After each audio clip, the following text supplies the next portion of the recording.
Anton Krings, le musée des arts décoratifs est fier de t'accueillir pour cette exposition Drôle de petites bêtes qui permet aux amateurs d'art de découvrir ton œuvre.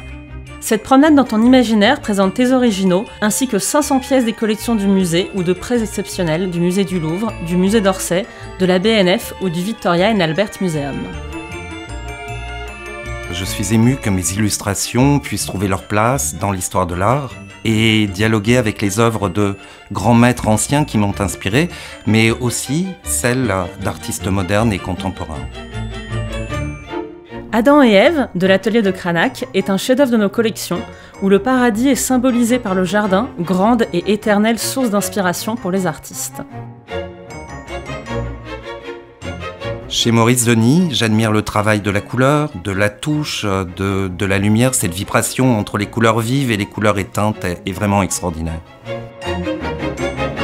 Jardin nacré est une œuvre étonnante de Jean Dubuffet, puisque réalisée à partir de véritables ailes de papillons parsemées, évoquant le thème de la faune et de la flore, cher à Anton Krings. Après, moi j'adore depuis toute petite, donc vraiment j'ai trouvé l'expo vraiment top. C'est très agréable, c'est très esthétique, on a trouvé.